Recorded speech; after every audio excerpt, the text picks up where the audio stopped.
بسم اللہ الرحمن الرحیم صلی اللہ علی محمد صلی اللہ علیہ وسلم۔ آج اس موضوع پر چند باتیں بیان کرنے کی کوشش کروں گا۔ وہ ہے وضو کے فرائض اور مصنوعی اعضاء دھونے کا حکم۔ سامعین، اللہ رب العزت نے قرآن مجید میں ارشاد فرمایا، بسم اللہ الرحمن الرحیم، یا ایھا الذین آمنوا اذا قمتم الی الصلاۃ فاغسلوا وجوہکم وایدیکم الی المرافق وامسحوا برؤوسکم وارجلکم الی الکعبین۔ اب اس آیہ کریمہ میں وضو کے فرائض کو بیان کیا گیا ہے۔ وضو کے 4 فرائض ہیں اور ان 4 فرائض کو اس آیہ کریمہ میں بیان کیا گیا ہے۔ پہلا فرض چہرے کا دھونا ہے۔ اب چہرہ کہاں سے کہاں تک دھونا ہے، یہ بات یاد رہے، چہرہ لمبائی کے اندر جہاں سے عادتاً بال اگتے ہیں وہاں سے لے کر ٹھوڑی کے نیچے تک، اور چوڑائی کے اندر ایک کان کی لو، یعنی کان کا یہ جو نرم حصہ ہے، ایک کان کی لو سے دوسری کان کی لو تک یہ چہرہ ہے اور اسے دھونا لازمی ضروری ہے۔ کسی کی داڑھی ہے، اگر داڑھی گھنی ہے تو جلد کا دھونا ضروری نہیں ہے بلکہ بالوں کو دھونا لازمی ضروری ہے۔ اگر داڑھی گھنی نہیں ہے، جلد نظر آتی ہے تو پانی کا جلد تک پہنچانا یہ کیا ہے، یہ فرض ہے۔ وضو کا دوسرا فرض دونوں ہاتھوں کو کوہنیوں سمیت دھونا، یعنی جو ہاتھ ہیں انہیں کوہنیوں سمیت دھونا، یہ کیا ہے، یہ فرض ہے۔ اگر کوہنیاں خشک رہ جائیں تو یہ بات یاد رہے، وضو نہیں ہوگا۔ تیسرا فرض چوتھائی سر کا مسح کرنا ہے۔ سر کے چوتھائی حصے کا مسح کرنا یہ فرض ہے، پورے سر کا مسح کرنا یہ سنت مبارکہ ہے۔ وضو کا آخری اور چوتھا فرض وہ پاؤں کو دھونا ہے، دونوں پاؤں کو ٹخنوں سمیت دھونا، یہ کیا ہے، یہ فرض ہے۔ اگر کسی کے ٹخنے خشک رہ جاتے ہیں بھلے ایک بال کے برابر بھی، تو کیا ہوگا، وضو نہیں ہوگا۔ اب حاضر محترم، بات یہ ہے، شریعت اسلامیہ ایک آفاقی دین ہے۔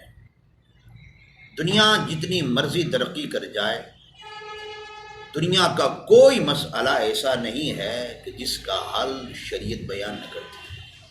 اب سوال یہ پیدا ہوتا ہے، اللہ نہ کرے کسی کے ہاتھ یا پاؤں، دونوں ہاتھ دونوں پاؤں، یا ایک ہاتھ ایک پاؤں کسی حادثے میں ڈیمیج ہو گئے، ضائع ہو گئے، یا سر کے بال نہیں تھے، وگ لگائی ہے۔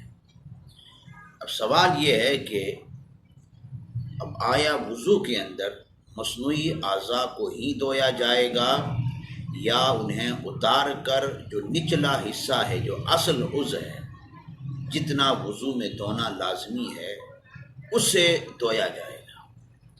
تو حاضرین سامعین، اس کا جواب فقہاء کرام مفتیان اعظام نے ایک قاعدے کے روح سے دیا ہے۔ قاعدہ یہ ہے کہ وہ شے جو انسان کے ساتھ، وہ عضو، وہ مصنوعی اعضاء انسان کے ساتھ یوں جوائن کیا گیا ہے، یوں لگا دیا گیا ہے، یوں فکس کیا گیا ہے کہ اب انہیں اتارنا ناممکن ہے، اب نہیں اتارا جا سکتا ہے۔ تو وہ شے جو یوں جوائن کی گئی کہ اب اس کا اتارنا ناممکن ہے، تو اس سے جسم کا حصہ قرار دیا جاتا ہے۔ اب حکم یہ ہوگا، اگر مصنوعی اعضاء یوں جوائن کیے گئے ہیں، یوں لگا لیے گئے ہیں کہ ان کا اتارنا ممکن نہیں ہے، تو مصنوعی اعضاء کو ہی دھونا لازمی، ضروری اور فرض ہوگا۔ اگر مصنوعی اعضاء یوں نہیں لگائے گئے، انہیں اتارا جا سکتا ہے، مستقلاً جوائن نہیں کیا گیا ہے، تو پھر اب لازم ہے کہ مصنوعی اعضاء کو اتار کر جو نچلا بدن کا حصہ ہے، جو اصل بدن کا حصہ ہے، جس کا وضو میں دھونا فرض ہے، اس کو دھونا لازمی ضروری ہوگا۔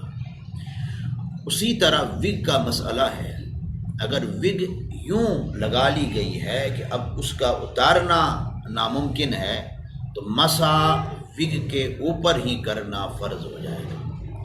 اگر اسے یوں نہیں لگایا گیا ہے کہ اسے اتارا جا سکتا ہے تو اب اس کو اتار کر سر کے اوپر مسح کرنا یہ فرض ہو جائے گا۔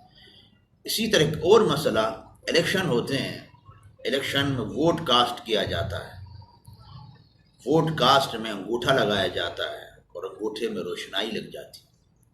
اب سوال یہ ہے کہ انگوٹھے میں روشنائی لگ جائے، روشنائی کے ہوتے ہوئے وضو ہو سکتا ہے یا نہیں ہو سکتا؟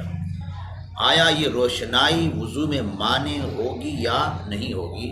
تو حاضر محترم، اس کا جواب فقہا یہ ارشاد فرماتے ہیں کہ یہ بات یاد رہے کہ وہ شے جو جسم رکھتی ہے، وہ ایسی شے ہے کہ جس کے ہوتے ہوئے پانی جلد تک نہیں پہنچتا، چمڑے تک نہیں پہنچتا، اگر وہ لگ جائے جب تک اسے اتارا نہیں جائے گا وضو نہیں ہوگا۔ مثال کے طور موم بتی ہے، چربی ہے، یہ وہ چیزیں ہیں کہ اگر جسم پر لگ جائیں، جہاں لگ جاتی ہیں اس شے کو پانی سے بچاتی ہیں، پانی وہاں تک نہیں پہنچ سکتا ہے۔ رہی روشنائی کی، یہ کوئی ایسی شے نہیں ہے کہ جس کی وجہ سے پانی کا جلد تک پہنچنا ناممکن ہو، بلکہ ایک روشنائی ہے، پانی اس کے ہوتے ہوئے جلد تک پہنچ جاتا ہے۔ لہٰذا اگر کسی کے انگوٹھے میں الیکشن ہوتے ہیں یا کسی اور معاملے میں انگوٹھا لگاتا ہے، انگوٹھے میں سیاہی لگ جاتی ہے، اس سیاہی کے ہوتے ہوئے وضو کرتا ہے تو اس کا وضو ہو جائے گا۔ اتارنا چاہیے لیکن نہیں اتارتا، اتر نہیں سکتی، تو اس کے ہوتے ہوئے وضو ہو سکتا ہے۔